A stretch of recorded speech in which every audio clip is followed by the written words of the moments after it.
Assalamualaikum warahmatullahi wabarakatuh. Waalaikumsalam warahmatullahi wabarakatuh. Sebelum memulai pelajaran, mari kita sama-sama berdoa. Bismillahirrahmanirrahim. Raditu billahi rabban wa bil islami dina wa bi Muhammadin nabiyyan wa rasulah. Rabbi zidni ilma warzuqni fahma. Rabbi shrahli sadri wa yassir li amri wahlul 'uqdatam min lisani yafqahu qawli. Rabbana atina fid dunya hasanah wa fil akhirati hasanah wa qina adzabannar. Amin. Di antara kalian semuanya ada yang tidak masuk? Semuanya masuk ya, alhamdulillah. Semoga apa yang kita lakukan ini nanti akan mendapatkan ridho dari Allah dan tercatat sebagai amal ibadah ya. Untuk tema hari ini mengenai Sunan Ampel. Apakah kamu tahu mengenai Sunan Ampel? Nggak tahu ya. Nah, makanya nanti tujuan pembelajaran ini agar kamu itu satu, bisa memahami biografi dari Sunan Ampel. Yang kedua, kamu itu bisa mengetahui peranannya Sunan Ampel dalam menyebarkan agama Islam. Terus yang ketiga, ini yang paling penting, yaitu kita bisa meneladani, mengambil hikmah dari jasa dan perjuangan beliau ya. Ini ya, saya jelaskan dulu. Ini adalah Sunan Ampel. Ini gambarnya kelihatan ya. Nah, ini adalah fotonya Sunan Ampel. Nah, Sunan Ampel ini adalah putranya Ibrahim Asmarakandi. Ini ayahnya ya.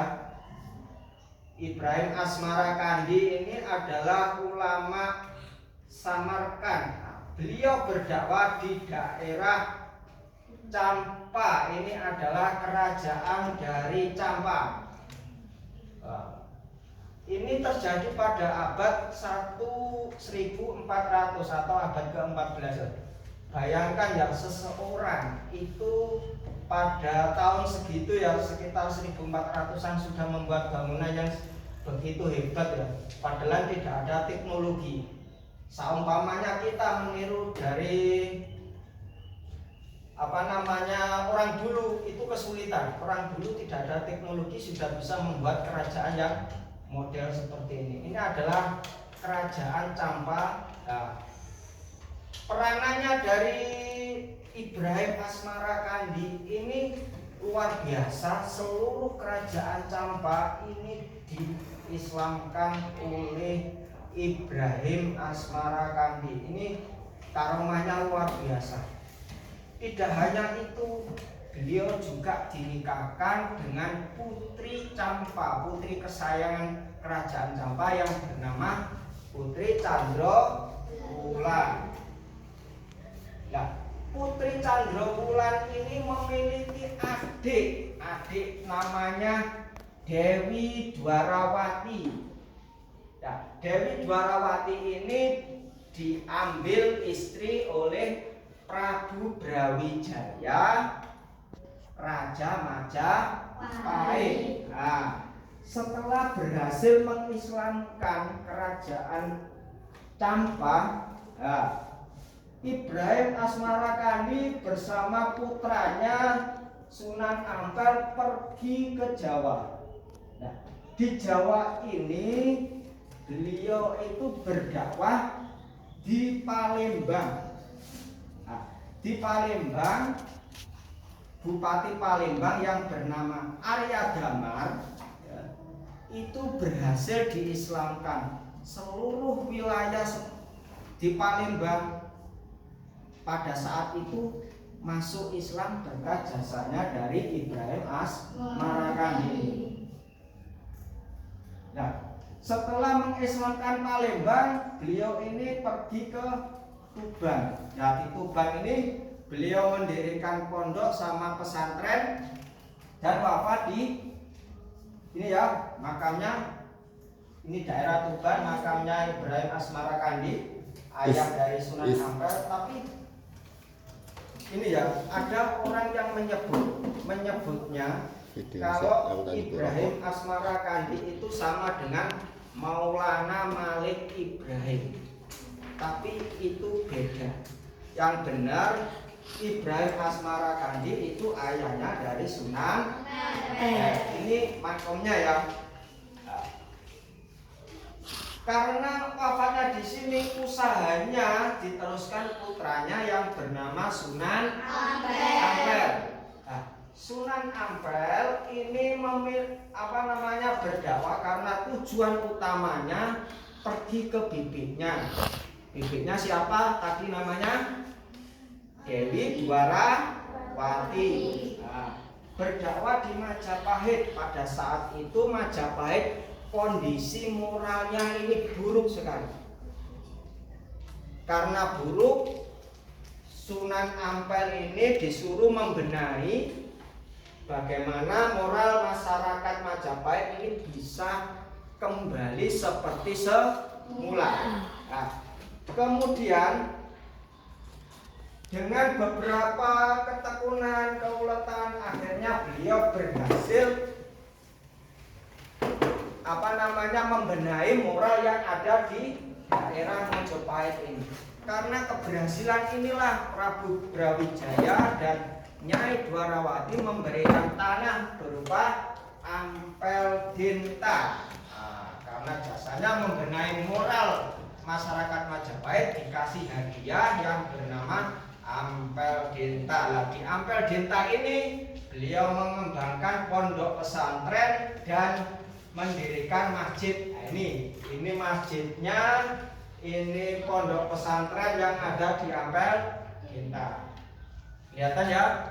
Mungkin kalau kamu pergi ke Surabaya, kok saya pernah lihat bangunan seperti ini ya? Ini bangunan apa? Terus kamu ingat, ini bangunan seperti yang ada dalam ceritanya Pak Kusnil. Nah, kamu bisa mengingatnya. Ini adalah pondok pesantren dari Sunan Ampel, yang ini adalah Masjid Ampel. Nah, Sunan Ampel ini lahir, ini biografinya ya. Beliau lahir tahun 1401. Datang di Pulau Jawa 1443.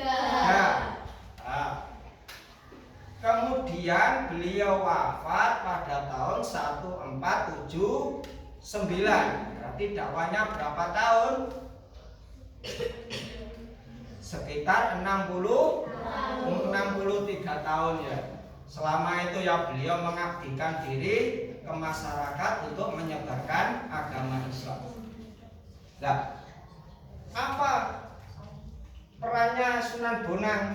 Apa peranan Sunan Ampel dalam menyebarkan Islam? Yang pertama, mengajarkan falsafah Mohlimo ini. Falsafah Mohlimo. Nah, yang pertama ada di sini Muhammadat. Muhammadat ini tidak mau memakai narkoba, termasuk heroin, ganja, morfin. Itu juga termasuk madat, Muhammadat. Yang kedua, ajaran Sunan Kalijaga yang Sunan Ampel yang kedua yaitu main. Tidak mau main, maksudnya main ini adalah berjudi, baik togel, terus totoan, adu jago, itu juga termasuk turunannya judi. Kemudian yang ketiga mau ngombe. Mau ngombe itu tidak mau meminum minuman keras, anggur merah, anggur putih, kopi miring, whisky dan lain sebagainya. Kemudian moh madon ini maksudnya tidak mau berzina ya. Terus yang terakhir yaitu moh maling. Moh maling ini tidak mau mencuri, ya, termasuk gasap, rampok itu juga. Ya. Kemudian beliau juga berperan dalam tulisan pegon. Nah, pencetus tulisan pegon yang pertama itu adalah Sunan Ampel. Ini ya aksara pegon. Ada huruf Arab, ada huruf Indonesia. Ada huruf Arab, ada huruf Indonesia. Nah, ini tujuannya apa huruf pegon ini? Huruf pegon ini tujuannya apa? Al-Quran itu bisa diajarkan di masyarakat dan Islam bisa diterima. Itu tujuannya beliau menciptakan huruf pegon. Ya. Ya. Setelah berdakwah selama sekitar 63 tahun, akhirnya beliau mengembuskan nafas terakhir dan beliau dimakamkan di sebelahnya Masjid Ampel Denta. Ini ya makamnya, makam Sunan Ampel beserta Nyai Candrawati. Nyai Candrawati ini adalah istrinya Sunan Ampel, putri Adipati Tuban yang bernama Arya Teja. Nah, dari pernikahan ini beliau juga memiliki putra yang bernama Sunan Bonang dan Raden Kosim. Nah, terus yang terakhir dari materi ini adalah apa nilai keteladanan yang bisa kita ambil, nilai-nilai yang bisa kita contoh dari pelajaran perjuangan dari Sunan Ampel ini. Yang pertama, satu, beliau berdakwah dengan tuturi handayani. Ada yang tahu artinya tuturi handayani? Ayo. Betul sekali. Tuturi handayani mempengaruhi sambil mengikuti ya. Nah, meskipun beliau itu berilmu tinggi, tapi dia tetap mau mengikuti adat istiadat. Nah, beliau berdakwah dengan pelan-pelan, mengajarkan Islam pelan-pelan. Akhirnya apa? Islam bisa tersebar. Jadi tidak menggunakan kekerasan. Inilah kalau kita berdakwah, kita mengajarkan sesuatu itu satu tidak boleh dengan kekerasan. Seperti yang dilakukan Sunan Ampel. Terus yang kedua, beliau berdakwah selama bertahun-tahun, 60 tahun itu dengan penuh istiqomah ya. Nah, sifat istiqomahnya ini yang sulit dicontoh ya. Kadang-kadang ada permasalahan tertentu, kita itu bisa berpindah dari apa yang kita tujukan. Misalnya kita bercita-cita ingin menjadi orang pintar, ternyata kita tidak punya dana, akhirnya apa? Kita itu bekerja lah. Ini sudah keluar dari tujuan semula. Nah, tapi ini tidak. Sunan Ampel ini kalau sudah berniat berdakwah, dia berdakwah sampai beliau wafat. Sifat istiqomahnya seperti itu. Nah, itu ya. Mungkin dari pelajaran ini ada yang mau ditanyakan. Nanti setelah pelajaran ini, nanti saya akan berikan soal. Saya share di WA kalian dan kamu kerjakan, tidak boleh contohan ya. Sudah ya, kalau tidak ada yang pertanyaan, ada yang bisa memberikan kesimpulan dari materi ini? Ayo. Ada yang bisa memberikan kesimpulan?